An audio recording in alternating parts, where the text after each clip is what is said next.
So today I'm not gonna do so much of like a mixing demo, but I wanna we're gonna bring a rogue character in here where it's like this block is neutral gray 5. Middle of the row. It actually is neutral gray 5. It's not going to. It's going to be difficult to paint it that color per se, that value, right, and make it work. Right, and it's all because of just like the relativity of the color going on. Yeah, because it looks a lot lighter next to the pink. It all varies, right? Yeah. So depending on Oh, the way the light colors things, right? Things can get influenced just by light source. Oh my god, yeah. Right? But then on top of that, things could just get influenced by what is by what's around it. Things can get influenced by what's around it. So this is inherently going to be more blue over here. It's inherently going to be more red or pinkish over there. And we can see that if I was to take something like a pink and throw it down there. It's all that's doing is it's just bouncing it right into there. Yeah, I'm like, oh, well that helped it. So when I was talking before about the idea that it's shadows operate like mirrors. So. Oh yeah. So right, I brought this up before, where the second I introduce a color into that, the second I introduce a colored surface that can bounce light into the direction of a shadow, that's going to start to influence the mixtures that we have and the proximity that that block or that surface has from the shadow is going to determine the intensity of its effect on it. When I squint at it, it's still important to notice that it's still a shadow. It feels like it's lighting up because we get that bounce light in it, but it's maybe lightening up half a step, It's really what we're responding to is a color change and maybe a temperature change within the shadow mass.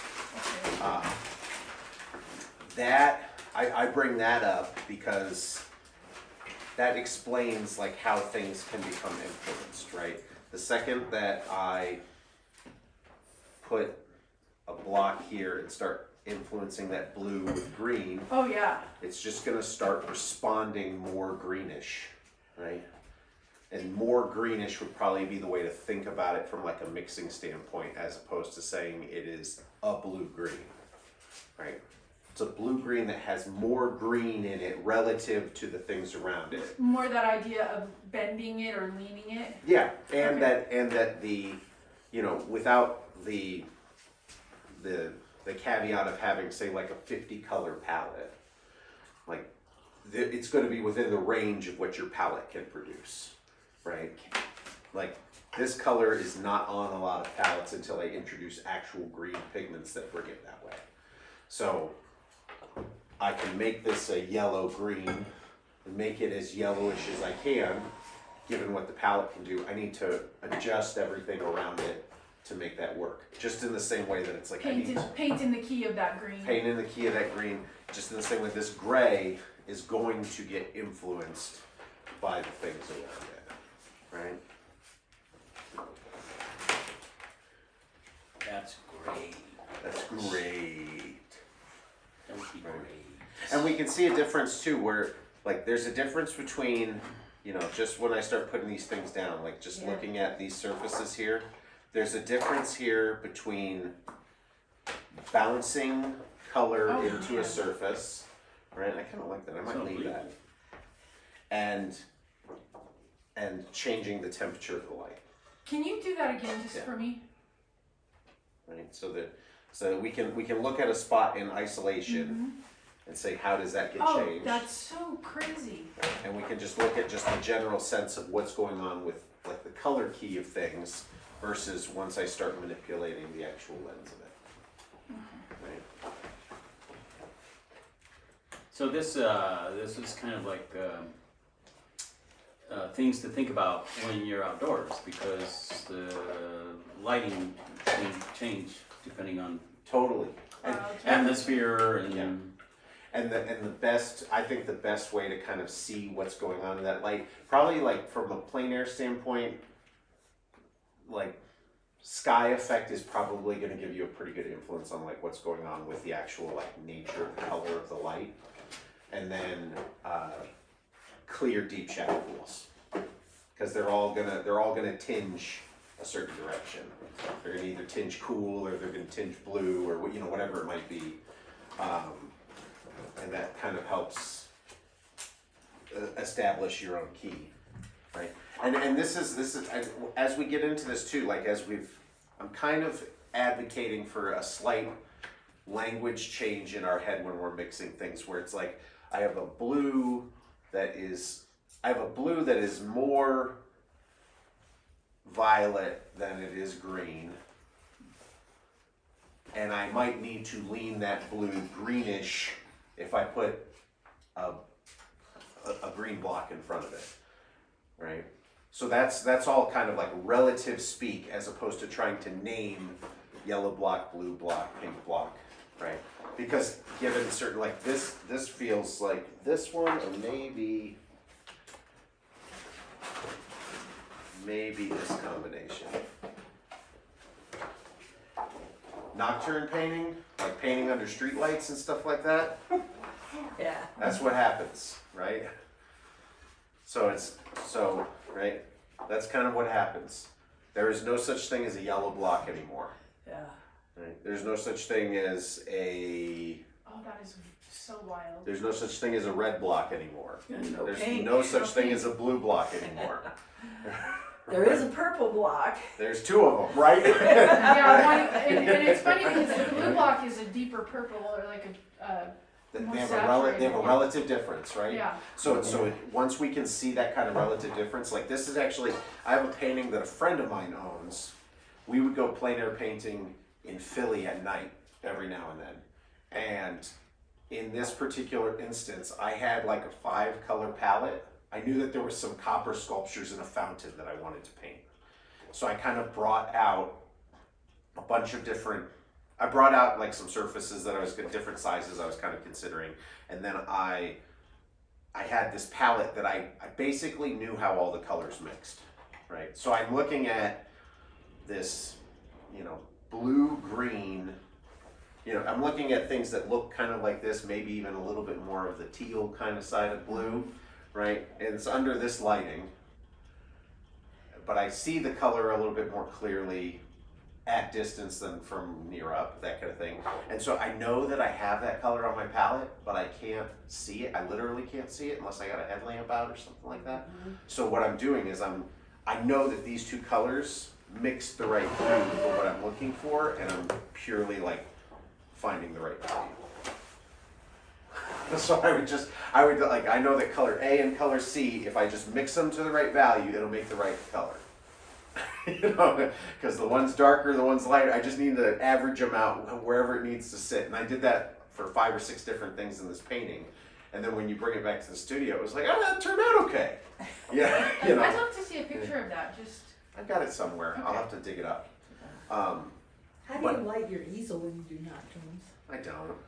I find street lights, things like that. Oh. So people use headlamps and things like that. Yeah. With nocturnes, what I tend to do is I tend to really reduce a palette down. I go in feeling confident about how that palette mixes. So that is maybe one of those things where it's like, it's kind of worth it to do the dry push-up exercise of like, what does it mean to mix all of these colors at equal strength? What does it mean to add white to those mixtures? So then when you're going in, you know what the colors on your palette are supposed to mix to, and then when you see colors, it's kind of like finding the right part in the tool chest. I know that these two colors mix the color I'm seeing, even if I literally can't see it when I'm painting. And that's not everybody's style. There's people that probably have better approaches to nocturnes than that. Well, it's knowing where the paint is It's on knowing- your palette it's knowing where the and paint having is. the experience to know what it does. Yes. So Yeah. you don't have to see. You don't have to see. You don't have to see. But when you don't know, then you really don't see. But it's value. It's value, and chasing values is the big thing. Yeah. That it's like there's a painter out east named Peter Van Dyke. He did a painting. I'll see if I can drag up an image of it. He did a painting of a house in his neighborhood, in his Manayunk neighborhood in Philly, and he did this painting where he did a sketch in pencil in his sketchbook. he would go on these walks with his kid or something like that, and he did like a couple of mock-ups on Sketch, did some like value studies kind of things, and he took notes. It was like very Berger Sanzane-esque.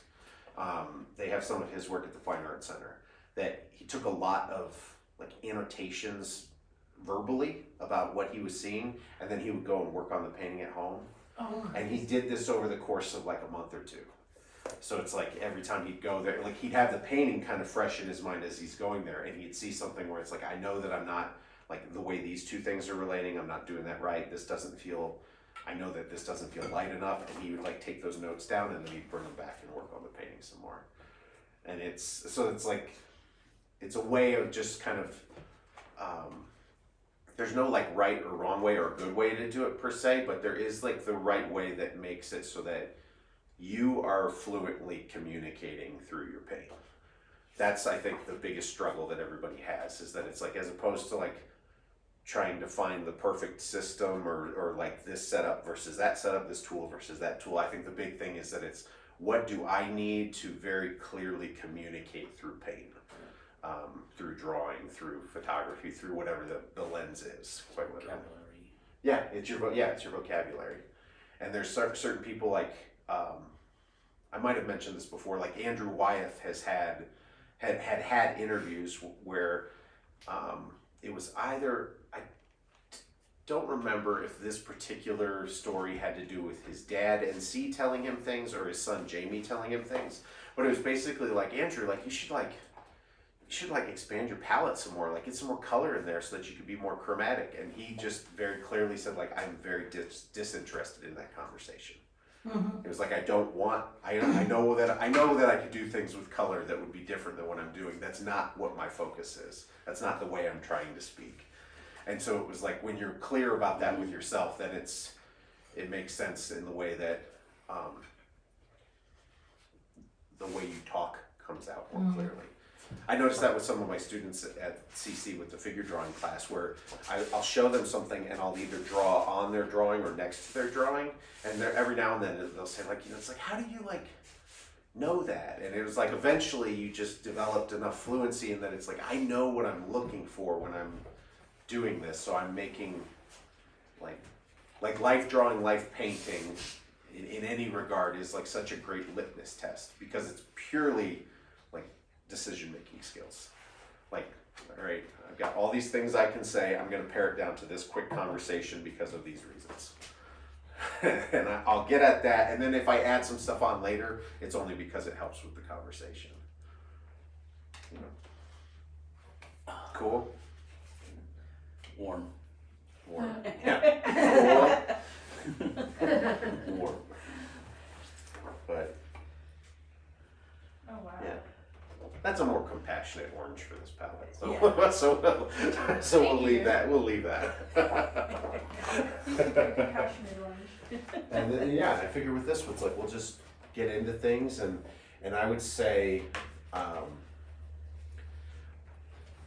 this will be like, if we think kind of like full circle of where we've been, what we've done. It's like we started with grays, then we got into color, and then we kind of started understanding those different color pressures last week amongst each other, figuring out how to like flesh out or build out a palette.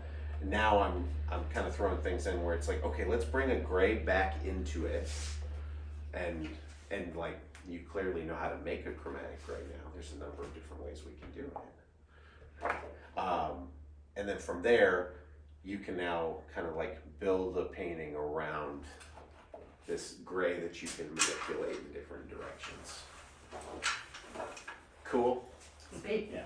All right. Trevor, I don't know if you want to show them this, because this is how I did the last painting. Yeah. I can bring the painting and you can kind of, that doesn't come off. It doesn't come off. Yeah, it'll come over. I mean, it does Yeah, come let's off. show this. We'll even show it to the YouTubers out there. Right, so when we're looking at this, generally speaking, it's going dark to light, warm to cool. And there are certain like pigment colors that are just going to naturally sit in those ranges. Like the greens that come from this palette up top here are going to naturally tend to be cooler as they're lighter, right? But that doesn't mean you can't start working your way into more warmish or more yellowish greens based on what the palette can do. But we can kind of look at, like, there's the painting right there. There's the painting right there, right? And this way of sort of working through value and working through like temperature separation gives a really clear organization to where things might go. Where if I was to take any given tube color, I can already see sort of where it's supposed to go, right? So I know that this color is not going to influence anything over there without lightening it up and warming it up, right? And I know that like this color here is not going to do anything in this realm without darkening it and cooling it down. But I can see where it might manipulate things much more subtly based on kind of where it sits in the value range. Cool. And this is kind of a Chris Alvarez developed theory that's like loosely based off of some stuff from Kim English. That's right. Yeah. There you have it.